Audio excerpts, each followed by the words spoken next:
Hello, in this video I will show you what could be one of the causes if you have a problem with the auto shift manual transmission on this Opel Corsa D. One of the causes could be a blown fuse, so here in the video we will show you the location of the fuses for the auto shift manual transmission.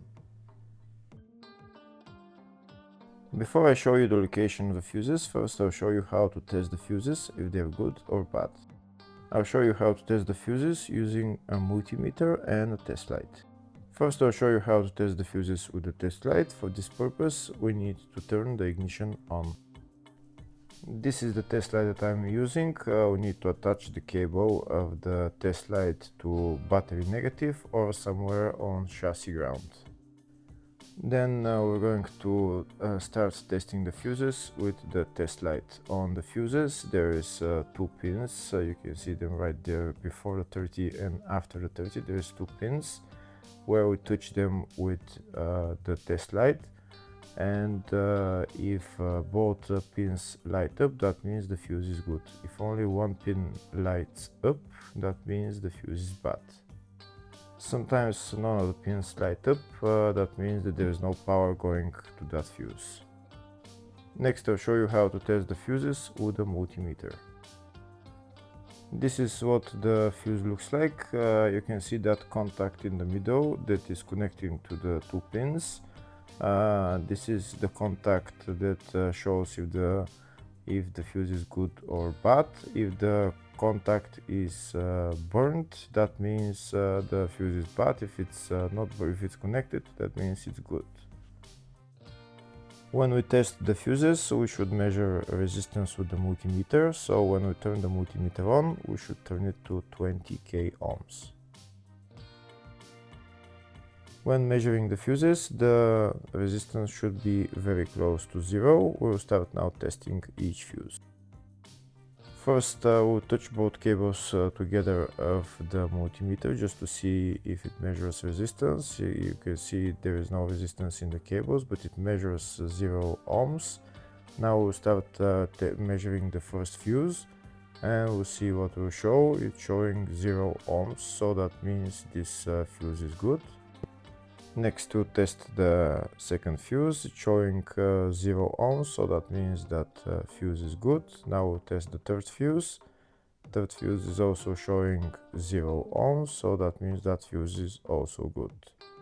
Next, we'll test the fourth fuse, and it doesn't show 0 ohms, it says 0L, which means open circuit. That means that fuse should be bad. Now we'll see what the condition of the fuse is visually. We can see that contact in the middle that's connecting to the two pins is broken, so that's why it's showing open circuit. That means the fuse is bad, so it needs to be replaced.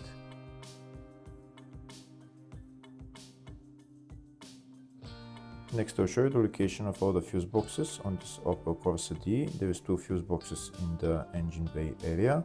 Engine bay 1 fuse box is located behind this plastic cover. The engine bay 2 fuse box is located just on the battery behind this plastic cover. That's it right there. The next fuse box is in the fascia just underneath the steering wheel. You need to pull out this cover, and that's the fuse box in there. Next fuse box is in the load area. It's just behind this plastic cover where I'm showing with the arrow. Next I'll show you a diagram of all the fuse boxes on this Opel Corsa D. There is two fuse boxes for the engine bay area. One of them is for the up to 2007 model, and one is for after 2007. There's also a fuse box in the load area, fascia, and engine bay 2. Next, we'll show you the location of the fuses for the auto shift manual transmission on this Opel Corsa D. They're located in the engine bay fuse box. First, I'll show you in the up to 2007 model fuse box, and the fuses are F4, F5, and F50.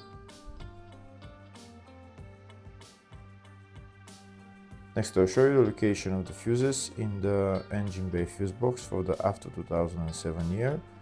and the fuses there are F5, F10 and F14. Hopefully the video was helpful. Please like and comment on the video and subscribe to the channel. Thank you.